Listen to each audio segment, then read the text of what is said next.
c'est le sang de l'agneau, le prix de notre délivrance.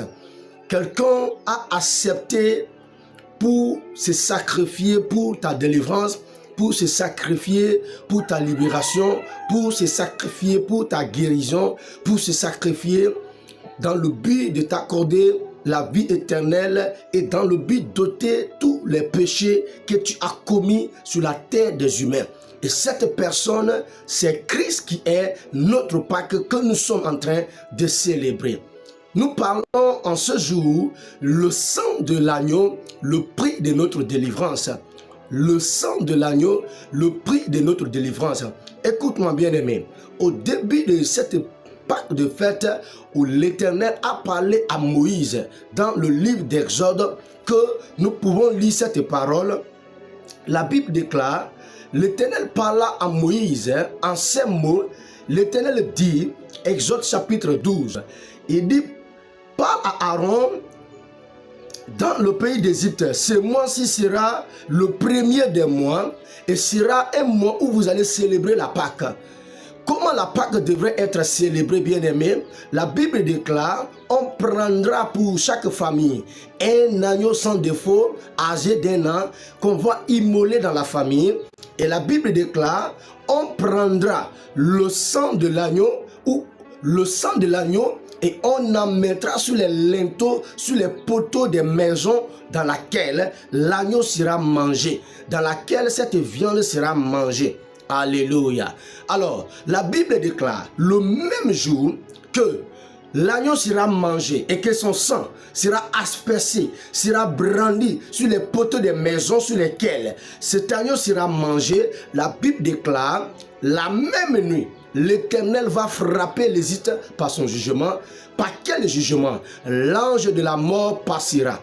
Alléluia. L'ange de la destruction passera. L'ange de la maladie passera. L'ange des difficultés passera. Et la Bible déclare, le sang vous servira de signe sur les maisons où vous serez.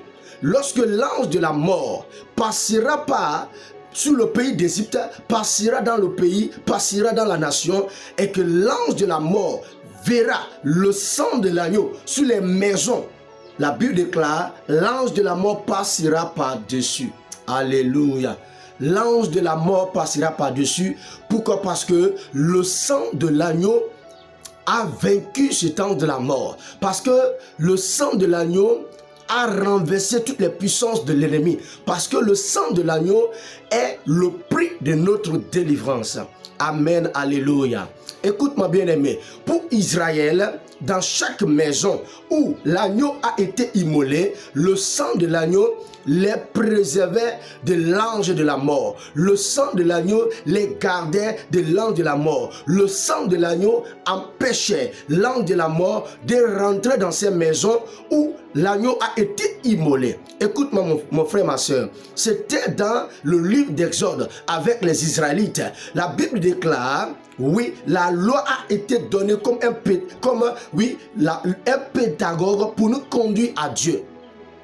La loi a été donnée comme pédagogue pour nous conduire à Dieu. Mais la réalité est en Christ. Ça veut dire, bien aimé, cette Pâque qu'Israël était en train de fêter, la réalité maintenant, c'est ce que Christ a accompli pour nous à la croix de Calvaire, à la croix de Golgotha. Alléluia. Quelqu'un a payé le prix pour ta délivrance. C'est le Fils de Dieu, c'est l'agneau de Dieu.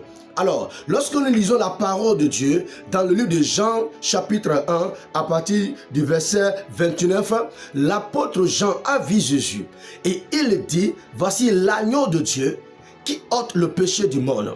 L'agneau de Dieu qui ôte le péché du monde. Et l'apôtre Paul nous dit, l'agneau de Dieu qui ôte le péché du monde est notre agneau pascal. Oh my God.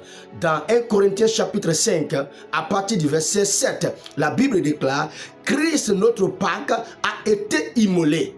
C'est Christ qui est l'agneau de la Pâque. C'est Christ qui est l'agneau pascal. Et le sang de Jésus sous la croix est le prix de notre délivrance, bien-aimé. Là où tu es, tu dois célébrer cette Pâque dans la connaissance. Tu dois célébrer cette Pâque en te réjouissant. Tu dois célébrer cette Pâque dans la sainteté. Tu dois célébrer cette Pâque dans le témoignage. Témoigner autour de toi des merveilles de Christ. Témoigner autour de toi de la délivrance que le sang de Jésus a accompli dans ta vie. Alléluia. Écoute-moi bien aimé. La Bible déclare, cet agneau a été immolé dans Apocalypse lorsque Jean a été ravi. Jean, la Bible déclare dans Apocalypse 5, Jean a été ravi au ciel. Et Jean dit au ciel, il a vu un trône. Et sur ce trône, il était assis un homme d'aspect très étranger. Et la Bible déclare, cet homme tenait dans ses mains un livre scellé par cette sceau. Ce livre était écrit au-dedans et en dehors. Mais la Bible déclare, il était question de prendre ce livre et d'en rompre les sceaux pour résoudre les problèmes auxquels l'humanité était confrontée, pour résoudre le problème du péché, pour résoudre le problème de la maladie, pour résoudre le problème de la mort. Il était question, bien aimé.